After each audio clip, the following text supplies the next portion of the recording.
జరిగింది. 1962లో ఈయన దక్షిణ మధ్య రైల్వే విభాగంలో ఆఫీసర్ ఈయన ఉద్యోగాన్ని చేపట్టడం జరిగిందండి.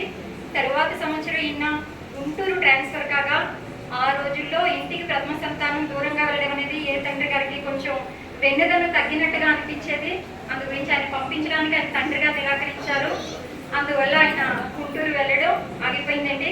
1963లో ఈయన తాండవ రిజర్వాయర్లో మళ్ళీ ఆఫీస్ క్లర్క్గా తన ఉద్యోగ జీవితాన్ని పునఃప్రారంభించారు.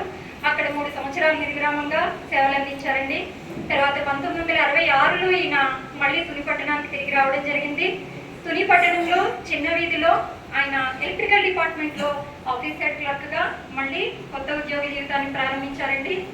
1967 డిసెంబర్ 28వ తారీఖున ఆయనకి స్వతహాగా సంగీతం మీద ఉన్న ఆసక్తి దృష్ట్యా ఆయన చెన్నై వెళ్ళడం జరిగిందండి.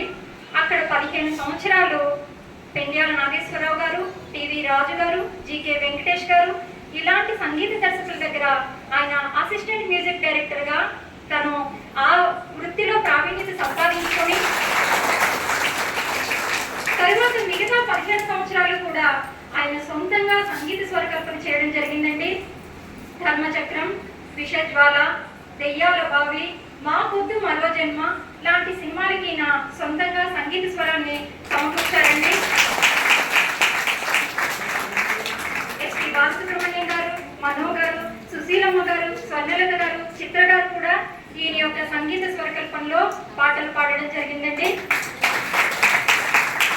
తర్వాత 1998లో కుటుంబ బాధ్యతల రీత్యా ఈయన మళ్ళీ తుని పట్టణానికి తిరిగి రావడం జరిగిందండి. ఈయన 1958 మార్చి 28వ తారీఖున మాసహంపేటకి చెందిన సీత గారిని ధర్మపత్నిగా స్వీకరించారు. ఈయనకి 3 కుమారులండి. వారి నామధేయాలు శ్రీను గారు, ఈశ్వర్ గారు, ప్రసాద్ గారు. ఈయన యొక్క మనుమలు, మనుమరాట్లు అందరూ కూడా చక్కగా ఉన్నత విద్యలు అభ్యసించి మంచి ఉద్యోగాల్లో స్థిరపడి ఉన్నారండి. ఈయన 2008 జూన్ 10వ తారీఖున సిద్ధార్థ విద్యా సంస్థల్లో అడుగుపెట్టడం జరిగిందండి. ఆఫీస్ క్లర్క్గా ఈయన తన యొక్క సేవలను నిర్విరామంగా 16 సంవత్సరాలు ఈయన అందించడం జరిగిందండి.